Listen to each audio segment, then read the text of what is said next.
ಕುರುಕ್ಷೇತ್ರದ ಯುದ್ಧದಲ್ಲಿ ತನ್ನ ತಂದೆ ದ್ರೋಣಾಚಾರ್ಯರನ್ನ ಮೋಸದಿಂದ ಕೊಂದರು ಅಂತ ಅಶ್ವತ್ಥಾಮನಿಗೆ ಪಾಂಡವರ ಮೇಲೆ ವಿಪರೀತ ಕೋಪ ಬರುತ್ತೆ. ಅವರನ್ನೆಲ್ಲ ಒಂದೇ ಏಟಿಗೆ ಕೊಂದು ಬಿಡಬೇಕು ಅಂತ ನಾರಾಯಣ ಅಸ್ತ್ರವನ್ನ ಧರಿಸ್ತಾನೆ. ಶಸ್ತ್ರಗಳನ್ನ ಮತ್ತೆ ಮತ್ತೆ ಬಳಸಬಹುದಾದ್ರೆ ಅಸ್ತ್ರಗಳನ್ನ ಒಮ್ಮೆ ಮಾತ್ರ ಪ್ರಯೋಗಿಸಬಹುದು. ಒಂದು ಸಲ ಉಪಯೋಗಿಸಿ ಬಿಟ್ಟ ಅಸ್ತ್ರಗಳು ಮತ್ತೊಂದು ಸಲ ಉಪಯೋಗಕ್ಕೆ ಬರೋದಿಲ್ಲ. ಅಂದ್ರೆ ಭಗ್ನವಾಗಿ ಬಿಡ್ತಾ ಇತ್ತು ಅಥವಾ ನಾಶವಾಗಿ ಬಿಡ್ತಾ ಇತ್ತು. ಮಹಾಭಾರತದಲ್ಲಿ ಇಂಥ ಹಲವಾರು ಅಸ್ತ್ರಗಳನ್ನ ಪ್ರಯೋಗ ಮಾಡಲಾಗಿದೆ. ಸರ್ಪಾಸ್ತ್ರ, ಬ್ರಹ್ಮಾಸ್ತ್ರ, ಆಗ್ನೇಯಾಸ್ತ್ರ, ಪಾಶುಪತಾಸ್ತ್ರ, ಕುಶಿಕಾಸ್ತ್ರ, ಈ ರೀತಿ. ನಾರಾಯಣ ಅಸ್ತ್ರದ ಮಹಿಮೆ ಎಂಥದ್ದು ಗೊತ್ತಾ? ಯಾರ ಮೇಲೆ ಪ್ರಯೋಗ ಮಾಡಲ್ಪಟ್ಟಿರುತ್ತೋ, ಅಂದ್ರೆ ಯಾರ ಮೇಲೆ ಪ್ರಯೋಗ ಮಾಡಲಾಗಿದೆಯೋ ಅವರ ಹತ್ರ ಶಸ್ತ್ರಗಳೇನಾದ್ರೂ ಇದ್ರೆ ಖಂಡಿತ ನಾರಾಯಣ ಅಸ್ತ್ರ ಅವರ ಮೇಲೆ ಬೆಂಕಿಯ ಮಳೆ ಸುರಿಸಿ ಅವರನ್ನ ನಾಶ ಮಾಡಿಬಿಡ್ತಾ ಇತ್ತು.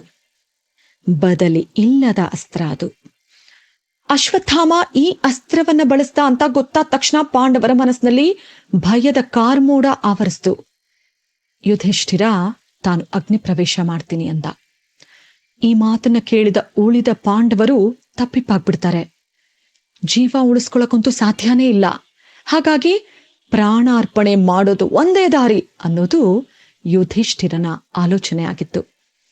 ಆದ್ರೆ ಶ್ರೀಕೃಷ್ಣ ಒಂದು ಪರಿಹಾರವನ್ನ ಸೂಚಿಸ್ತ. ಅಗ್ನಿ ಪ್ರವೇಶ ಮಾಡೋ ಮಾತು, ಓಡಿ ಹೋಗೋ ಮಾತು ಇದ್ಯಾವುದೂ ಬೇಕಾಗಿಲ್ಲ.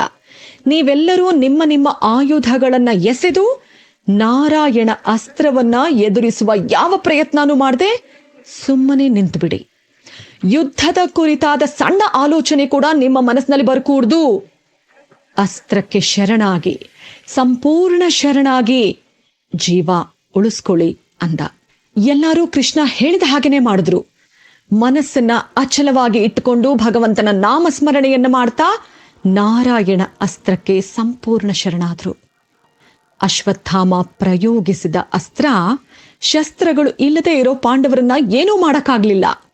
ಒಂದಷ್ಟು ಸಮಯ ಕಳೀತು. ನಾರಾಯಣ ಅಸ್ತ್ರ ಶಾಂತವಾಯಿತು, ತನ್ನ ಪಾಡಿಗೆ ಹಿಂದಿರುಗ್ತು. ಅವತ್ತು ಪಾಂಡವರ ನಾಶಕ್ಕೆ ಅಂತಾನೇ ಪ್ರಯೋಗಿಸಲ್ಪಟ್ಟ ನಾರಾಯಣ ಅಸ್ತ್ರದಂತೆ ಇವತ್ತು ಇಡೀ ಮನುಕುಲದ ಮೇಲೆ ಕರುಣಾಸ್ತ್ರ ಪ್ರಯೋಗ ಮಾಡಲ್ಪಟ್ಟಿದೆ. ಆದರೆ ಇದನ್ನ ಪ್ರಯೋಗಿಸಿದ ಮಾತ್ರ ಅಶ್ವತ್ಥಾಮ ಅಲ್ಲ ಅನ್ನೋದು ಈ ಕ್ಷಣದಲ್ಲಿ ಎಲ್ಲರಿಗೂ ಗೊತ್ತಿರುವ ಸತ್ಯ. ಆದರೆ ಅವತ್ತು ಯಾವ ರೀತಿ ಪಾಂಡವರನ್ನೆಲ್ಲ ನಿಶಸ್ತ್ರಧಾರಿಗಳನ್ನಾಗಿ ಮಾಡಿ ಕೃಷ್ಣ ಅವರನ್ನೆಲ್ಲ ಬದುಕಿಸ್ಕೊಂಡೋ, ಇವತ್ತು ನಾವು ಕೂಡ ಒಂದಷ್ಟು ದಿನ ನಿಶಸ್ತ್ರಧಾರಿಗಳಾಗಬೇಕು. ನಿಶಸ್ತ್ರಧಾರಿಗಳು ಅಂದ್ರೆ ಇನ್ನೆಂಥದೂ ಅಲ್ಲ, ನಮ್ಮ ನಮ್ಮ ಚಟುವಟಿಕೆಗಳನ್ನ ಸ್ತಬ್ಧವಾಗಿಸಿ ಬದುಕಿ ಉಳಿಬೇಕು ಅಷ್ಟೇ. ಸ್ನೇಹಿತರೆ, ಎಲ್ಲ ವಾದಗಳನ್ನು ಮಾತಿನಿಂದಾನೇ ಗೆಲ್ತೀನಿ ಅಂತ ಹೇಳೋದು ಖಂಡಿತ ಸುಳ್ಳು. ಎಷ್ಟೋ ಸಲ ಮೌನ ನಮ್ಮನ್ನ ಗೆಲ್ಸತ್ತೆ. ಹಾಗೆ ಎಲ್ಲ ಶತ್ರುಗಳನ್ನು ಕೊಂದು ಅಜಾತ ಶತ್ರು ಆಗಿಬಿಡ್ತೀನಿ ಅಂತೀವಲ್ಲ, ಅದು ದೊಡ್ಡ ಮೂರ್ಖತನ. ತನಗೆ ಶತ್ರುಗಳೇ ಹುಟ್ಟಿಕೊಳ್ಳದ ಹಾಗೆ ಪರಿಪೂರ್ಣ ಮನುಷ್ಯನಾಗೋದ್ರಿಂದ ಕೂಡ ಒಬ್ಬ ಅಜಾತ ಶತ್ರು ಆಗ್ಬೋದು. ಹಾಗೆ ಎಲ್ಲ ಯುದ್ಧಗಳನ್ನು ಶಸ್ತ್ರದಿಂದಾನೇ ಗೆಲ್ಲೋದು. ಈ ರೀತಿ ತಿಳ್ಕೊಂಡಿದ್ರೆ ಇಷ್ಟೊತ್ತಿಗೆ ಈ ಕಥೆಯನ್ನು ಕೇಳಿ ನಿಮ್ಗೆ ಅರ್ಥ ಆಗಿರುತ್ತೆ. ಶಸ್ತ್ರಗಳನ್ನ ತ್ಯಜಿಸಿ ಕೂಡ ಗೆಲ್ಲಬಹುದು ಅಂತ.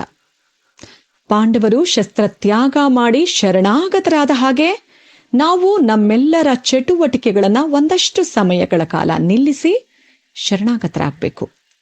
ಪ್ರಕೃತಿ ಶಾಂತಳಾಗೋವರೆಗೂ ಕಾಯಬೇಕು.